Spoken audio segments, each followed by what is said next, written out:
Life is worthwhile unless you take risks. Nothing. Nelson Mandela said, "There is no passion to be found playing small and settling for a life that's less than the one you're capable of living." Now, I'm sure in your experiences in school and applying to college and picking your major and deciding what you want to do with life, I'm sure people have told you to make sure you have something to fall back on. Make sure you got something to fall back on, honey. But I never understood that concept, having something to fall back on. If I'm going to fall, I don't want to fall back on anything. I want to fall forward. I figure at least this way I'll see what I'm going to hit. Without consistency, you'll never finish. So do what you feel passionate about. Take chances. Don't be afraid to fail. There's an old IQ test, was 9 dots, and you had to draw 5 lines with a pencil within these 9 dots without lifting the pencil.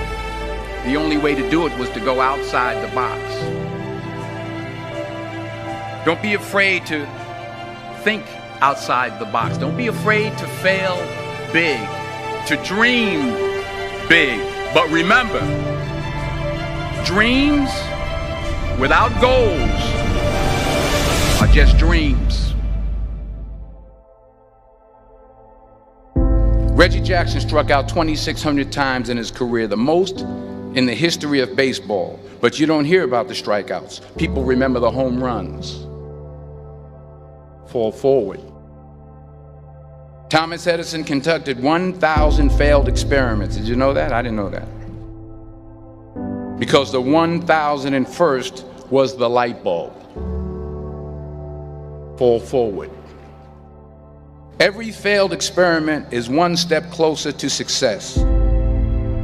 You've got to take risks, and I'm sure you've probably heard that before, but I want to talk to you about why that's so important. You will fail at some point in your life. Accept it. You will lose. You will embarrass yourself. You will suck at something. There's no doubt about it.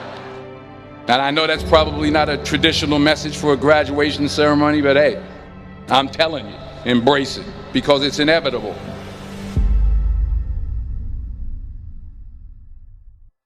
In the acting business, you fail all the time. Early on in my career, I auditioned for a part in a Broadway musical. Perfect role for me, I thought, except for the fact that I can't sing.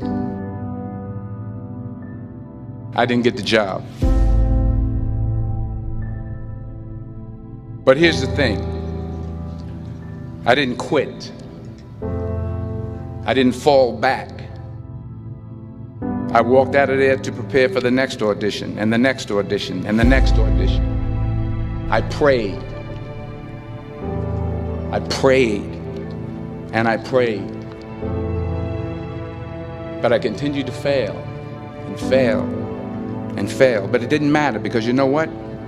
There's an old saying, you hang around the barbershop long enough, sooner or later you're going to get a haircut.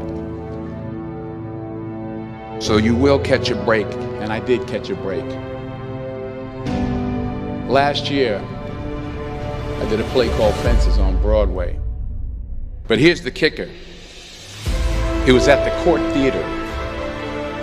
It was at the same theater that I failed that first audition 30 years prior. The point is, every graduate here today has the training and the talent to succeed.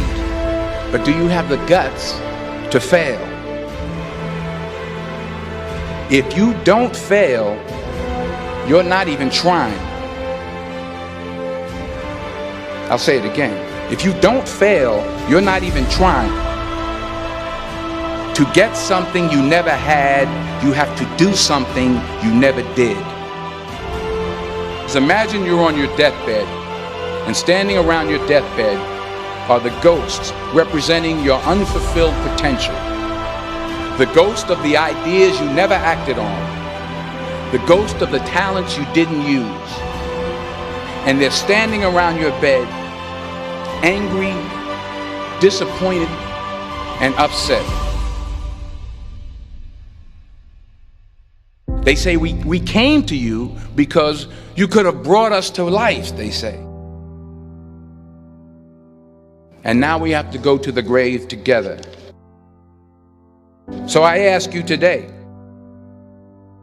how many ghosts are going to be around your bed when your time comes?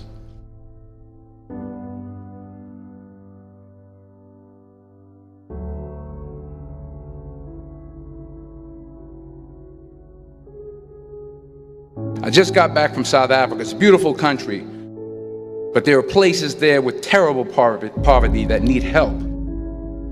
And Africa is just the tip of the iceberg. The Middle East needs your help. Japan needs your help. Alabama needs your help. Tennessee needs your help. Louisiana needs your help. Philadelphia needs your help.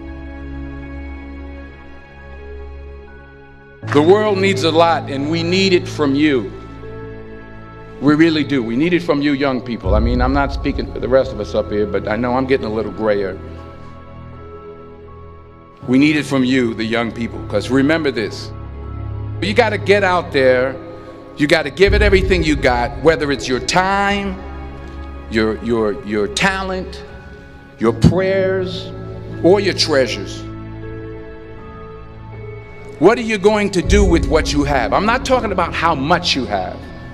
Some of you are business majors, some of you are theologians, nurses, sociologists. Some of you have money, some of you have patience, some of you have kindness, some of you have love, some of you have the gift of long suffering. Whatever it is, whatever your gift is, what are you going to do with what you have?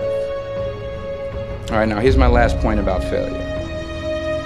Sometimes it's the best way to figure out where you're going. Your life will never be a straight path. I began at Fordham University as a pre-med student. I took a course called cardiac morphogenesis. I couldn't read it, I couldn't say it, I sure couldn't pass it. So then I decided to go into pre-law, then journalism. And with no academic focus, my grades took off in their own direction. I was a 1.8 GPA. And the university very politely suggested that it might be better to take some time off. I was 20 years old. I was at my lowest point.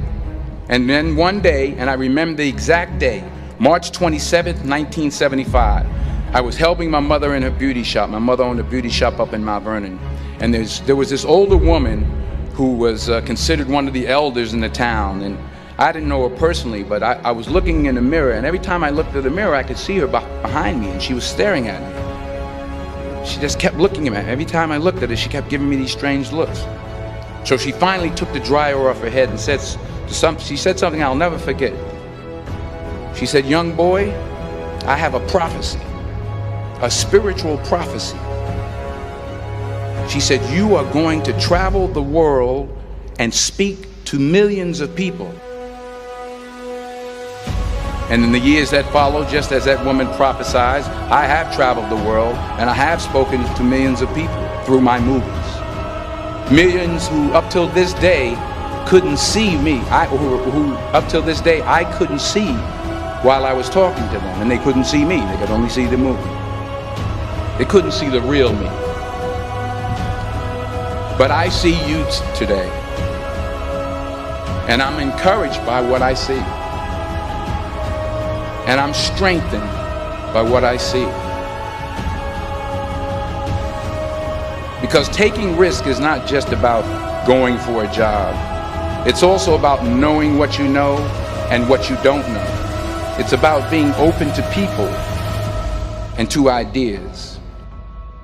The chances you take, the people you meet, the people you love, the faith that you have, that's what's going to define you. Never be discouraged. Never hold back. Give everything you got. And when you fall throughout life, remember this: